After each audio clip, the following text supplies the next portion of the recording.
করুণ একটা অবস্থা যাইতেছে বর্তমানে।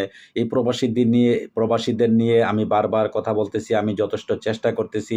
আমার যতটুক শক্তি আছে, আমার শক্তি দিয়ে আমার দ্বারা যতটুক সম্ভব আমি চেষ্টা করতেছি কিভাবে আপনাদেরকে সহযোগিতা করার জন্য, বা আপনাদের কাছে আপনাদের যে সমস্যাগুলা, প্রবাসীদের যে সমস্যাগুলো আমি সরকার পর্যন্ত পৌঁছানোর আমি চেষ্টা করতেছি, যাতে সরকার এই ব্যাপারে কোনো সহযোগিতা করে। আমি যেটা করতে না পারবো এটা বাংলাদেশের সরকার অবশ্যই করতে পারবে। বাংলাদেশের সরকার সে ব্যাপারে অবশ্যই, আপনারা জানেন কিছুদিন আগে ওমানের অবৈধ প্রবাসীদেরকে বৈধ করার জন্য বা ভিসা খোলার জন্য ওমান সরকারকে অনুরোধ জানানো হয়েছে, কিন্তু তারপরেও তারা এখনো পর্যন্ত এইরকম করতেছে না। তবে তারা যেহেতু এখন বিচারাধীন বা চিন্তার মধ্যে আছে, রমজানের পরপরই তারা ভিসা খোলার সিদ্ধান্ত নিয়েছে। ঠিক সেই মুহূর্তে আমাদের প্রবাসীরা, আমাদের কর্মের কারণে আমাদের অনেক কিছু, আমাদের কপালে দুঃখ আসে। তো আমাদের কর্মের কারণে অনেক কিছু হয়ে যায়। এত সমস্যা আমরা বর্তমানে মধ্যপ্রাচ্যের মধ্যে আছি। আপনারা জানেন গতকালকে সৌদি আরবে এই রমজানের শুরুতেই 17,889 জন লোক গ্রেপ্তার করছে সৌদি আরবে অবৈধ প্রবাসী। কিন্তু তারপরও আমরা প্রবাসীরা কেন আমরা শিক্ষা পাই না, আমরা কেন আমাদের ভিতরে ভয় আসে না, আমরা কেন মানুষ হইতে পারি না? আপনারা দেখেন গতকালকে ওমানের রমজানের প্রথমেই একজনকে খুন করে ফেলছে। এই যে খবরটা যে গণমাধ্যমের মধ্যে যে প্রকাশ পেয়েছে, এখন ওমান সরকার কি আবার আমাদেরকে ওমানে কি ভিসা করবে বা অবৈধ লোককে বৈধ করবে? আপনাদেরকে কি এটা কি ধারণা আপনাদের জানায়?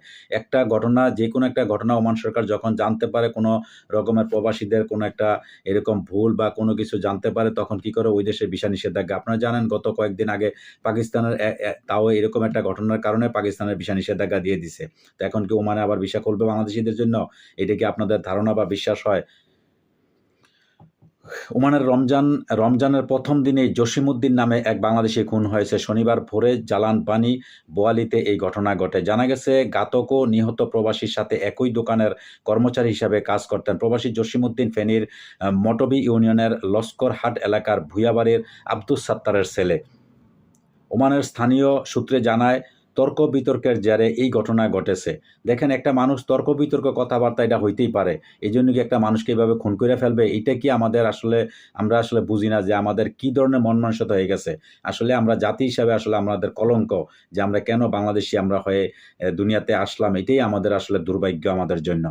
একটা মানুষের সাথে তর্ক বিতর্ক হইতেই পারে, এই জন্য একটা মানুষকে এভাবে খুন করে ফেলবে?